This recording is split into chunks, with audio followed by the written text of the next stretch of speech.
Yesu arabashije, abashije kubeshaho abantu be. Nari mvuze ngo Imana ishimwe cyane.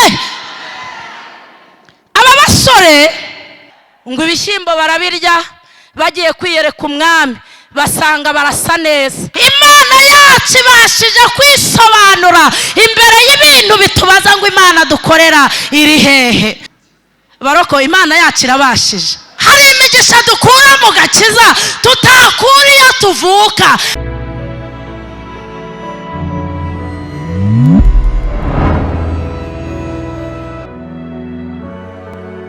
Mu bice 15 turahera ku murongo wabo wa mbere. Ubutumwa bw'Yesu bwanditswe na Yohana, ibice 15 turahera ku murongo wabo wa mbere. Haravuze ngo ndi umuzabibu w'ukuri, kandi Data ni nyirawo uwuhingira. Ishami ryose ryo muri jye ritera imbuto arikuraho, iryera imbuto ryose aryanganyaho amahane yaryo ngo rirusheho kwera imbuto.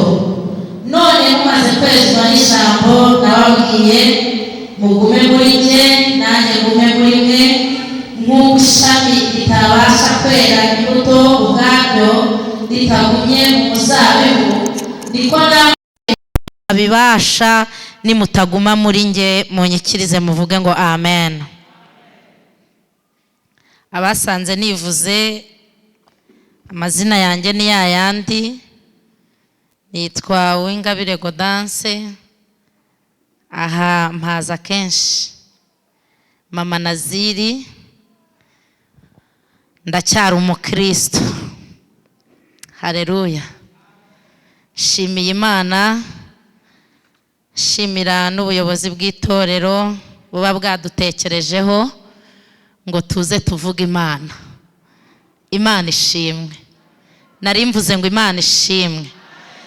Tugiye kuganira ijambo ry'Imana rifite intego cyangwa se umutwe uvuze ngo gumana na Yesu ntacyo uzaba. Muranyumvishera? Gumana na Yesu ntacyo uzaba. Basi mwongere musubiremo numve. Gumana na Yesu ntacyo uzaba. Haleluya. Mfite ibimenyetso birenga kimwe binyemeza yuko izangirira neza.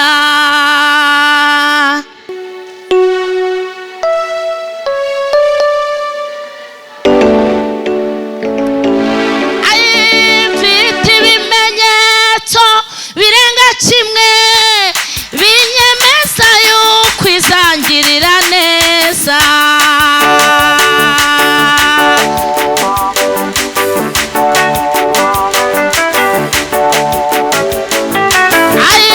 Dufite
twongere tuvuge cyane ngo amen. Muririmbyi araririmbye aravuga ngo mfite ibimenyetso birenga kimwe. Umuntu wese wicaye hano ntabwo wavutse ungana gutyo. Mu rugendo rw'ubuzima uko ungana kose n'imyaka ufite wagiye ubona ineza y'Imana. Mwanyikiriza mukavuga ngo amen. Mwakongera mukavuga ngo amen. Nubwo aka kanya byaba bitoroshe ariko hari igihe wigeze ubona ineza y'Imana. Hari ikimenyetso wahagararaho ukavuga ngo nshingiye ku Mana twabanye izangirira neza.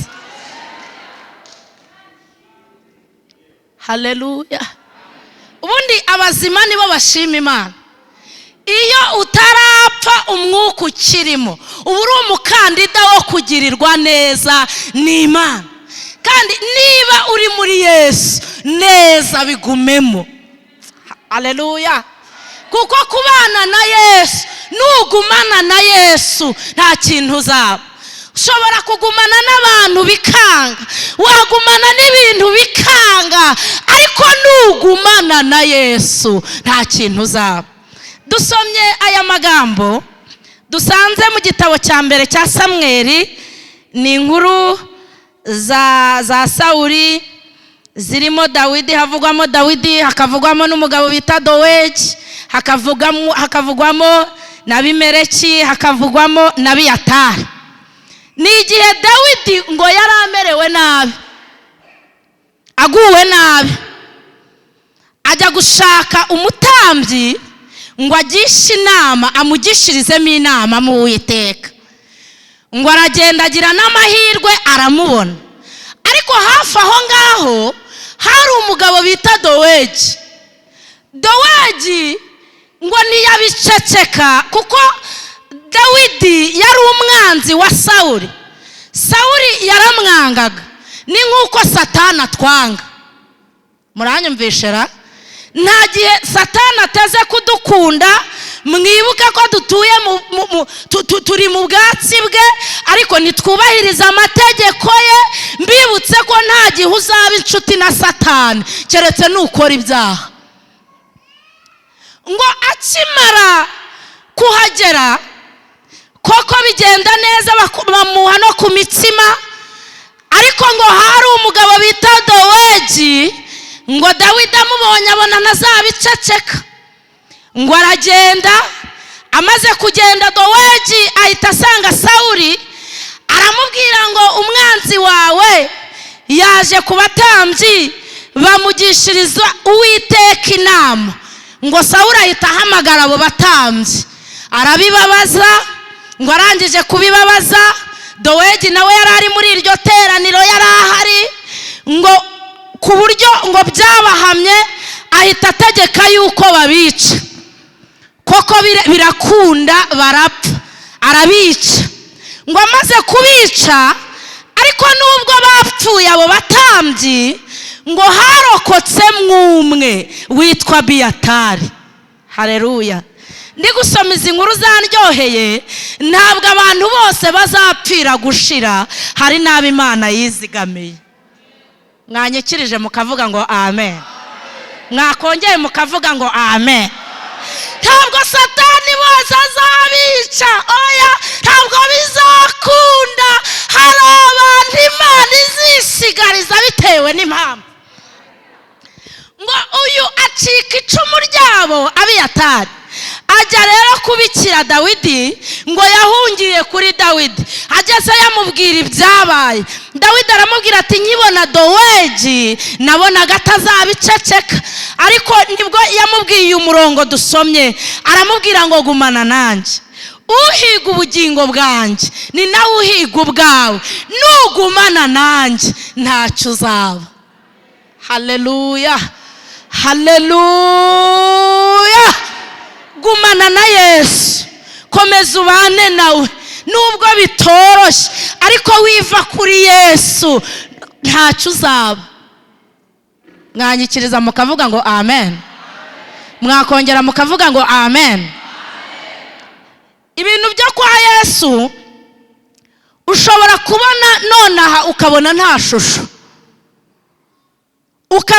ukabona birakomeye, ariko mu bintu ku muntu wagumanye na Yesu aratungurana.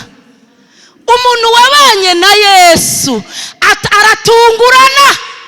Gumana na Yesu ntiwigirire nabi, ntumuveho, ntumureke. Yesu ntazaguhana, yarivuze aravuga ngo yemwe abarushe n'abaremerewe, aravuga ngo nimuze munsange ndabaruhura.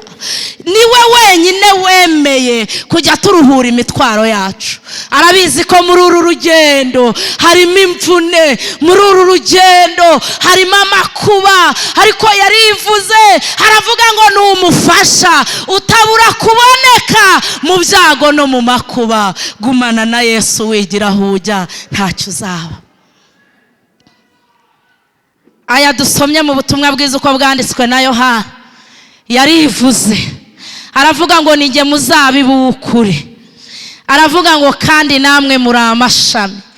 Haravuga ngo nta kintu n'iki na gitoya mwabasha gukora mutamfite. Ndagira ngo nkubwire ngo nugumana na Yesu, Yesu azagushoboza. N'ibyo ubona bidashoboka, Yesu azabigushoboza. Ni umwami.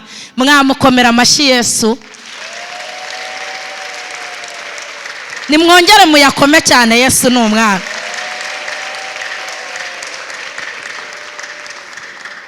Iyo ugumanye na Yesu hari umumaro nabonye wo kugumana na Yesu. Iyo ugumanye na Yesu ntumwihakane ugeze mu makuba, ntumwihakane, mukagomeza mukagumana, mbese mukabana mu byiza mukabana no mu bibi. Nawe iyo uri mu kaga, kuko abantu b'Imana Satani ahora iteka ryose arema impfu azishakisha uburyo yatwica dukenyuye. Iyo ugumanye na Yesu ntabwo Satani yakwica uko abonye. Muranyumvishe ra? Iyo ubana na Yesu, haleluya, mukabana mukaba muri inshuti, ntabwo Satani ashobora gucya mu gitondo avuge ngo ndakwishe nkukuye kuri iyi si. Yesu aguhagararaho. Nasomye ziriya nkuru ziri muri Daniyeli ibice 3. Ni abahungu 3, Meshake, Saduraka na Abedenego. Aba bahungu, haleluya, ngo barabanyaze babakura mu gihugu cy'iwabo, ariko babanyagana Imana yabo. Imana ni umutungo wimukanwa, kandi Imana umuntu ayigira ku giti cye. Ntabwo Imana ari ivangamutungo, Imana ni iy'umuntu ku giti cye. Niyo mpamvu ushobora kuyumva uwo mubana atayumva. Niyo mpamvu ushobora kuyumva umubyeyi wawe atayumva. Niyo mpamvu ushobora kuyumva umwana wabyaye atayumva. Imana ni umutungo w'umuntu ku giti cye. Haleluya, haleluya. Aba bahungu bari baragize amahirwe bagumana nayo, nubwo bari babanyaze bagendana nayo. Imana bajya baryama, nubwo bari mu gihugu cy'i Babuloni, bakavuga ngo nubwo turi mu gihugu kibi ariko turacyakumva. Bakavuga ngo nubwo tugowe ariko Imana yacu turacyayumva. Murokore, ukwiye gusigasira Imana ku buryo nunagera no mu makuba, ibindi byose niyo byagenda, nibura uzagikomeza kumva Imana. Haleluya, haleluya. Aba bahungu ndabakunda cyane. Bari mu myaka yo gukunda iby'isi, bari ababyiruka, bari abana bari kubyiruka bakunze kubaho, ariko bafata ubuzima bwabo babushyira mu Mana. Ndinginga umukristo ngo ubuzima bwawe ubushyire muri Yesu, ntacyo uzaba. Imana ishimwe. Ntube kuri Yesu, kuko Yesu agira abantu bamubaho akagira n'abantu bamubamo. ntube kuri Yesu. uyu muntu uba kuri Yesu iyo ibibazo bije aramukwepa. iyo bitagenze nk'uko abishaka ahita amubwira ati mbaye nkusezeye ejo nzagaruka nibyemera. ariko umuntu utuye muri Yesu, uba muri Yesu, haleluya, we baragumana. nicyo cyabaye kuri Yobu. aravuga ngo jyewe naho yanyica Imana ndayizi, jyewe nzapfa nkiyiringira. Imana ishimwe. narimvuze ngo Imana ishimwe. narimvuze ngo Imana ishimwe. narimvuze ngo Imana ishimwe. aba bahungu ngo baragenda bakomeza kubaha Imana. nubwo nta sengero zari i Babuloni, ngo hari aho basengera ibigirwamana, ngo bo muri bo bakomeje kumva Imana. ntabwo ikibazo ari ibyo urimo, nta nubwo ikibazo ari ibibazo ufite, ahubwo ikibazo uracyumva Imana. ikibazo Imana muracyari kumwe. ntabwo ikibazo ari ibigeragezo ufite, hoya, ahubwo ikibazo muri ibyo bigeragezo uracyari kumwe n'Imana. ngo bakomeje kumva Imana bigera ku rwego ngo kandi ukuboko kwiza kw'Imana kubabaho. umva umuntu ugumanye na Yesu, haleluya, haleluya. umuntu ugumanye na Yesu niyo ari mu bibazo cyangwa ari mu bihe byiza, ukuboko kwiza kw'Imana kuba kumuriho.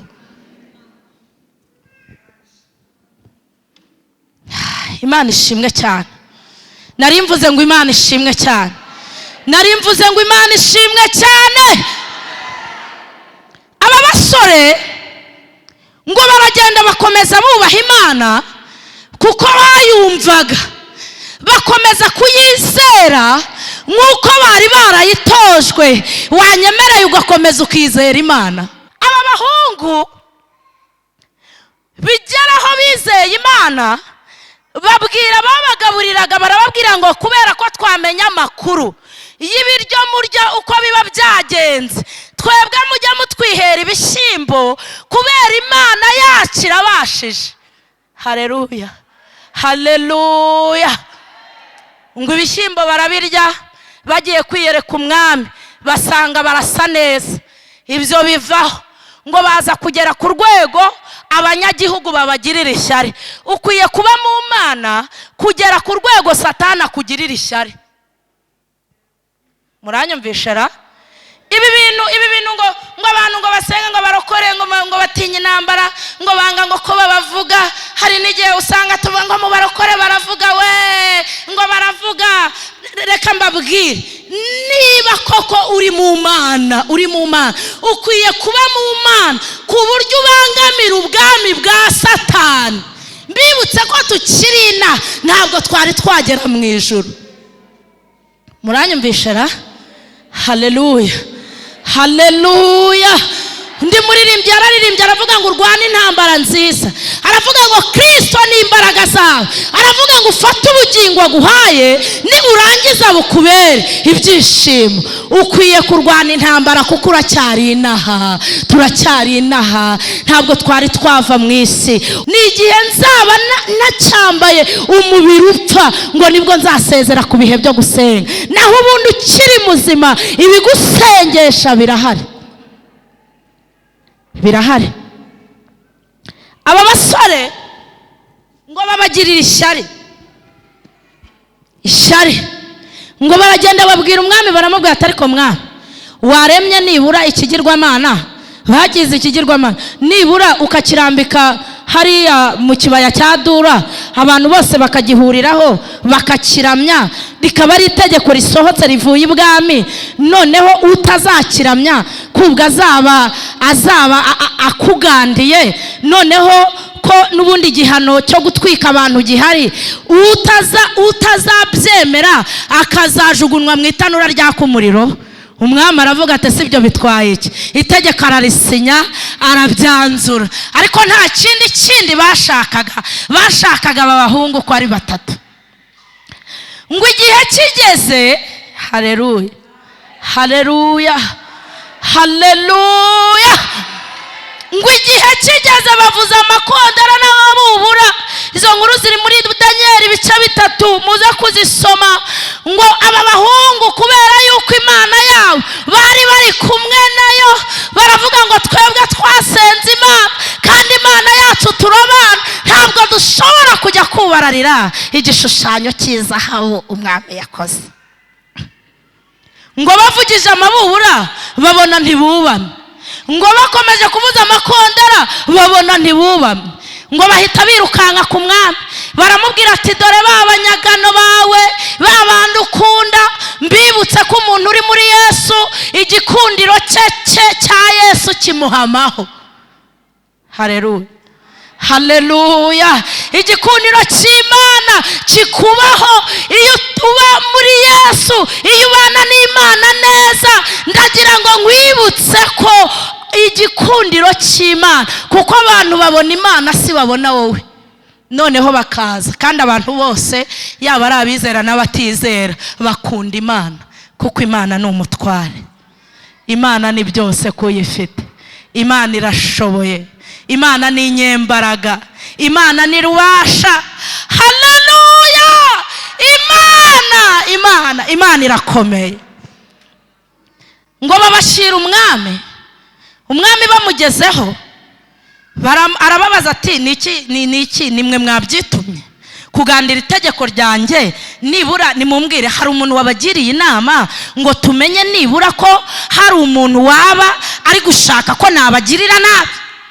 Ngo baramubwira ngo hoya, nta wigeze atugira iyo nama, ni twebwe uko tureba uku ni twebwe. Haleluya, haleluya.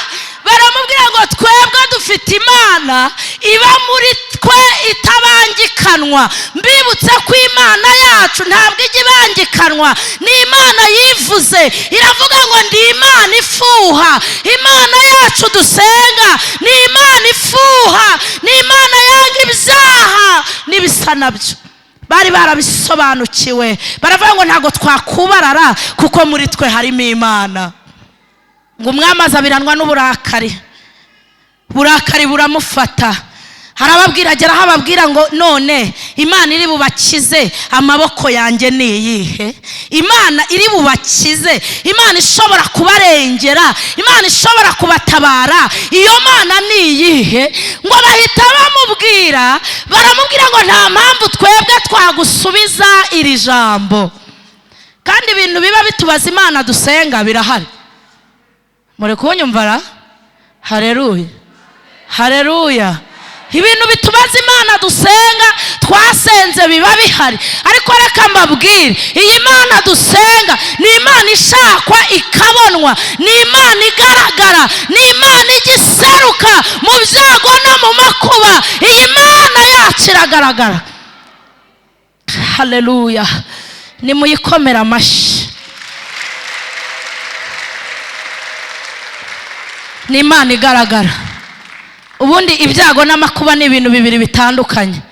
Iyo umuntu yagize ibyago abantu barahurura bakaza bakamufata mu mugongo bakamutabara, ariko amakuba uyabamo wenyine. Kandi abantu ukuntu duteye ntabwo dukunda kubana n'abantu bari mu makuba. Hoya, dukunda nyine kubana n'abantu biri kugenda byemera. Muzabirebe, iyo ubana n'umuntu uhora ukubwira ibibazo, hari n'igihe uhamagara umuntu uhora umubwira ibibazo akageraho telefone yawe ntakayitabe. Mwahura ukamubwira kubera icyo utanyita, akaguha ati mba ndi mu bintu byinshi. Nta yindi mpamvu, ni Imana yonyine, ni Yesu wenyine ubana n'abantu bari mu makuba. Ako mwamukomeye amashyi. Muzi ibyago n'amakuba ni byinshi ku bakiranutse. Ubu Imana iramutse twikuruye amakuba ari muri iri teraniro ari ku bantu bayo, nta n'uwabaha amazi yo kunywa. Ariko dushimiye Yesu uyatwikira, tukayambariraho, tukayagenderaho. Ariko Yesu akaba ari kumwe natwe atubwira ngo humura, nubwo bimeze gutya bizarangira. Ako Yesu mwamukomeye amashiko. Ahorana n'abantu be, niwe wenyine ukena mugakenana, niwe wenyine ushobora kurwara igihe kirekire mukarwarana ntagusige, n'abaje kugusura baragusezera, ariko Yesu murasigarana. Niwe wenyine urwaza mukagumana, akajya kubwira ngo nubwo urwaje ninjye murwaza mukuru, humura ndi kumwe nawe. Aba bahungu, haleluya, ndi kubabwira ko iyo umuntu abana na Yesu ntabwo Satani yamwica uko yiboneye. Ibi ngibi ngo abarozi n'abakonikoni ngo bakora, ngo batongera, ngo baroga, iyo ubana na Yesu si we babona Yesu. Mwanyikiriza mukavuga ngo amen. Iyo mubana na Yesu, Yesu akurimo, niyo bagiye kugushikisha ntabwo ushikwa, kuko Yesu ntarogwa. Yesu ni umwami. Haleluya! Yesu yaranesheje. Ntawagusaza ubana na Yesu. Yagukura hese ko atari wewe uburiho, ari Kristo uburiho. Bifurije kugumana na Yesu. Narimvuze ngo nimugumane na Yesu. Narimvuze ngo nimugumane na Yesu. Ngo umwami yasabiranwe n'uburakari, ngo ahita ategeka ngo itanura baryenyegeze 7, kuko baramubwiye ngo twebwe. Ahita arababwira ngo Imana iri bubakiza amaboko yanjye niyi. Baramubwira ngo twebwe nta mpamvu yo kugusubiza iryo jambo. Arangije baramubwira ngo twebwe Imana yacu ibasha. Baroko, Imana yacu irabashije. Ababyeyi bari muri iri teraniro, Imana irabashije. Bagabo muri iri teraniro, Imana irabashije. Rubyiruko, iyi Imana twicaye imbere irabashije. Ni Imana ibashije kukurengera, ibashije kugutabara, ni Imana ibashije kukugaburira ukarya ugahaga, ni Imana ibashije kuguha akazi, ni Imana ibashije kukwishyurira ukiga ukaminuza, ni Imana ibashije kukubakira urugo, ni Imana ibashije kugushingira. Iyi Imana irabashije, nimuyikomera amashyi. Iyi Imana irabashije, ibashije kukurerera, ibashije kukwishyurira abana minerivare bakiga utazi uko bigenda, ari ku ikofi y'Imana. Iyi Imana irabashije we, iyi Imana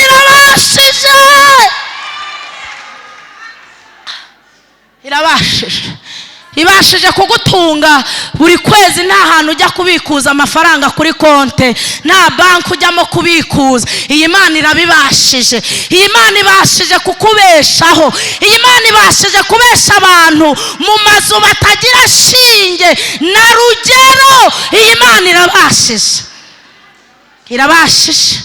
Iyi Imana ibashije kudukingiriza, ikadukingiriza imbaraga z'umwijima ntizitubone. Nazanwe n'umumotari tugenda tuganira, ambwira ngo mu muryango iwabo habamo imbaraga mbi. Ndamubwira nti niwigirire nabi. Abanyarwanda benshi ntitwasanze ibisekuru byacu byarakoreye Satani, ariko iyo ukoreye Imana, Imana ijya igucomora mu gisekuru cy'iwanyu ikagucomeka muri Yesu. Yararirimbye aravuga ngo imigisha yo mu gakiza k'Imana kubw'ubuntu narayihawe. Hari imigisha dukura mu gakiza tutakura iyo tuvuka, hari imigisha dukura mu gakiza tutakura iyo twashatse. Mwakomeye Yesu amashyi. Mu bintu Imana ibashije kuguhindurira amateka. Ibyo bintu irabishoboye. Ibashije kugucomorayo, ikagukura muri kiriya gisekuru baraguza, baterekera, bagira bate ngo bindaya, basambana, b'abasinzi. Ikagucomokorayo, ikagucomeka kuri Yesu, nawe ukitwa umwana w'Imana. Iyi Imana ibashije guhindura amateka. Baramubwira ngo Imana yacu irabashije. Baroko, ndagira ngo mbabwire uyu mugoroba ko Imana yacu ibashije. Mwanyikirije mukavuga ngo amen. Ibyo ubona bitari gushoboka nyine niko kanyundo Satani ari kugukubitisha, ariko nawe umukubitishe iby'Imana yabashije. hari ibintu by'imbaraga Imana yakoze. Sura amateka y'ubuzima bwawe, urasanga abo mungana barapfuye ariko weho uriho. Urasanga abo mungana batakiriho, weho uri muzima. Imana yakurinze ukaba uri muzima, ukaba uhagaze ku maguru yawe abiri, ukaba wizanye udateruwe. Iyi Mana ibashije kukugirira neza. Mwayihaye icyubahiro ko nta kintu bitwaye. Ibashije kukugirira neza. Bwira umutima wawe ngo mutima wanjye, Imana ibashije kungirira neza.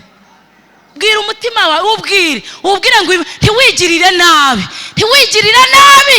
Imana ibashije kungirira neza, kandi ibyo bintu Imana irabibashije. Ngo umwami ararakara cyane, ngo ahita ategeka ko ryatanura baryenyegeza 7. Ngo bakimara kuryenyegeza, bareba abagabo beza b'inkorokoro, ngo baraza barabaterura. Naho nakunze Yesu, iyo ubana n'Imana neza, ntabwo Imana yacu yerekwa. Imana ntiyerekwa, ntabwo Imana ibwirwa ibyacu. Imana iratuzi. Nari mvuze ngo Imana irakuzi, izahuba, izibyubamo. Ntabwo Imana ibaririza ibyanyu, ntabwo ibibaririza. Imana irabizi. Imana yari iraho ireba. Haleluya. Ngo ibonye umwami afashe icyemezo banabateruye, ngo ihita yanzura ibwira umwana wayo Kristo, iramubwira ngo genda umanukire muri iriya tanura, ugende uba ari we ujyayo. Ntabwo twatuma marayika, ashobora gukererwa, Abamedi n'Abaperesi bamukerereza, ariko wowe genda umanukireyo ubundi ubantabarire. Ndashimiriye ko ari Imana igitabara abantu bayo. Imana mwashe imbere ni Imana y'umutabazi, ni Imana igirengera abantu bayo, ni umufasha utabura kuboneka, ni Imana igaragara. Imana ishimwe. Ngo bagezeyo basanga Yesu yahageze, afata ikintu bita umuriro. Mwumva ukuntu umwanditsi wa Zaburi yanditse, yaranditse ngo abamarayika yabagize imiyaga, ngo ariko abantu bamwizera ngo abahindura umuriro. Uzi ko nta muriro utwika uwundi muriro? Ngo bagezeyo, bageze mu muriro ari umuriro, ngo Yesu ahita afata umuriro awuhindura umuyaga. Noneho kugira ngo yice iperereza, kugira ngo batazabikritika, batazavuga ngo ibi bintu ngo ni uguteka umutwe, ahita yohereza umuriro kuri ba bantu bari babateruye. Umuriro ubatsinda aho ngaho, kugira ngo batavuga ko umuriro utari uhari. Ariko abasore ngo batembera mu itanura ari bazima. Imana yo kabyara ngo ihita ikora ku maso y'umwami. Ndagira ngo nkubwire, Imana niza. Niba ko kuri muri Yesu, Imana niza. Ntabwo bizasaba ko wisobanura, Imana izagusobanura. Ntabwo bizabisaba ko wisobanura, Imana yacu ibashije kwisobanura imbere y'ibintu bitubaza ngo Imana dukorera iri hehe. Ngo umwami agiye kwerekwa, ngo yahise abona, ngo ahita abona ngo harimo abantu 4. Ngo ariko uwa 4 ngo yari afite ishusho isa nk'iy'umwana w'iki, ko ataramuzi yamubwiwe n'iki. Ndagira ngo nkubwire ngo Imana iyo yaje ntabwo bisaba kuyisobanura. Imana yacu irisobanura. Nimuyikomera amashyi.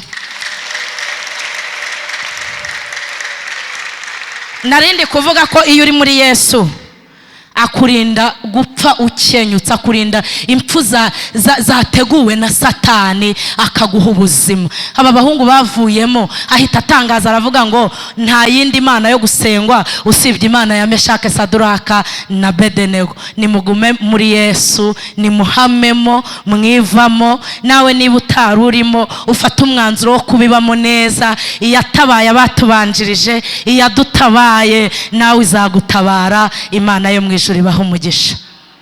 Munyemerere dusenga Imana. Ayo mashyi niba ari aya Yesu nimuyakome cyane. Batwegekereho inzugi dusenga Imana.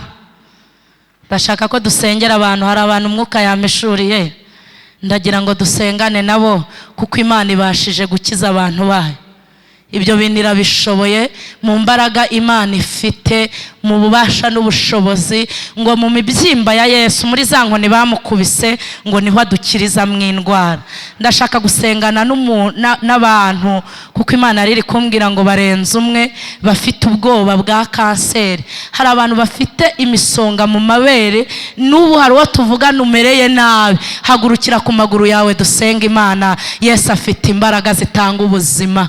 Umuntu ufite ubwo bwoba ku buryo umusonga utikura ati ni kanseri, ugahita ushyira ku rutonde abimaze kwica. Yesu mu bintu akora, iyo umurimo neza, iyo uri muri Yesu, Yesu ajya anatanga n'ubuzima. Ibyo bintu Yesu arabishoboye. Ndashaka gusengana n'undi muntu nawe wadepoje ahantu, nawe uhagurukire ku maguru yawe. Yesu azakuvugire. Yesu ajya avuganira abantu be bikemera, kuko ni umwami mwiza, ni umutabazi, ni umurengezi. Ndashaka gusengana n'undi muntu nawe wabuze uko agira, miniyemo ibintu byinshi, wabuze uko abigenza. Nawe muri nabuze uko mbigenza harimo ibintu byinshi. Harimo kuba urugo rwakunaniye, harimo kubaho kububona byanze, harimo abantu bafite amapriyave babuze aho baba. Hano hari n'umuntu ufite priyave uri kuyigenda nasenga Imana ngo nimubeshe, ngo nimubeshe mu nzu, nimuhe ubwishyu. Ibyo bintu biri aha ngaha. Hariho umuntu uri kuvuga ngo ntakeneye gusubira iyo yaturutse, ngo kuko nta kintu yasize inyuma. Yesu abashije kubeshaho abantu be.